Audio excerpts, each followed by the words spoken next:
If you've noticed your Mac constantly telling you that your disk is almost full, do not panic, because today I'm going to be showing you guys some hidden macOS built-in tools to help you figure out what's actually taking up all of that space. And if that's not enough, I will be showing you guys an app called Grand Perspective that gives you a visual breakdown of your hard drive so you can hunt down those hidden space hogs. So let's start with the basics. We're going to first click the Apple menu at the top left, then go to System Settings, General, and then Storage.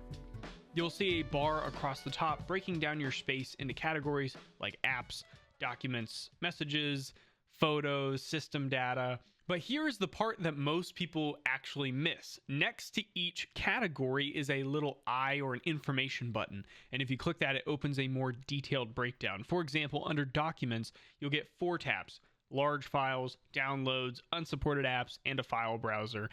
To be honest, I'm surprised that a lot of people don't know how to do this exact thing because, to be honest, I didn't find it until a couple years ago, and I've been using Macs for a long time. So large files is exactly what it sounds like. Your biggest files listed out so you can sort and delete them. Downloads will show everything still sitting in your downloads folder. The file browser is especially helpful because it lets you drill down into your folders with the file sizes right next to them so you can see exactly where all the space is going.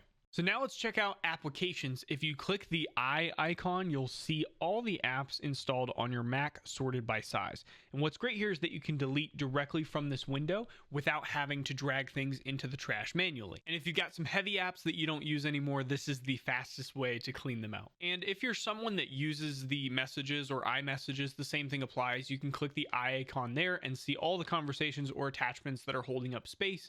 If old messages are eating gigs of storage, then you can clear them right from this window. Now, at this point, you've handled most of the obvious culprits: the documents, the downloads, the apps, and the messages. But what if you're still seeing a massive block of system data or other, which is a very Apple thing to do? It's like, this is what's hogging up your space. It's this gray matter of system data. It doesn't explain itself. So this is where the built-in tools just seem to fall short. So if this is the problem that you're having, this is where Grand Perspective comes in.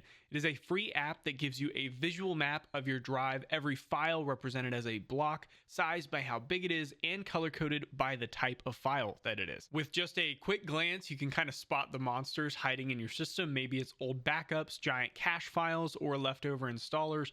You'll see it instantly. So here's how to use it. First, we're going to download Grand Perspective from the official site. That is the first link in the description. Once you have it downloaded and you drag it into your applications folder, you'll open it up. You're just going to go up to the top, hit File, and then Scan Folder. And then you can choose the drive or the folder that you want to analyze. Most likely, you're going to want to select something like Macintosh HD. And after a minute or two, you'll see a colorful tree map of your entire drive. Hover over any block to see the file name and the size, or click to highlight it in the folder structure. And then from there, you can either reveal it in the Finder to double check or delete it if you're sure that you don't need it. Now, one really important warning: just because you can delete something doesn't mean you always should.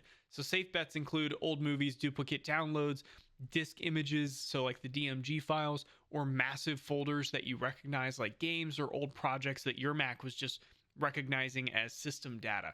But you'll also see files that are essential to macOS. Like anything when you're looking in Grand Perspective, inside of the system folder, the cache databases that your apps actively use, or virtual memory files, those are all tempting targets because they may look huge, but deleting them can potentially break apps or even stop your Mac from booting properly. So the rule of thumb, I guess, is this: if you don't know what a file is, or if it's connected to how your computer runs, don't delete it. Stick to personal files that you recognize: the documents, the videos, the installers, the old downloads, and leave system files, library folders, and anything with names you don't understand alone. What I've told a couple people to do in the past when they use Grand Perspective is to still use it, scan it, and if it's a huge block of data that is in the system folder, then that's when you take it to Apple. And because Apple has this weird thing where it's like they try to get you not to work on it, they try to get you not to like fix some of the things, but they'll be happy to like fix it for you for free if you bring it in and just say, hey, this is the problem that's happening. And that's really the beauty of Grand Perspective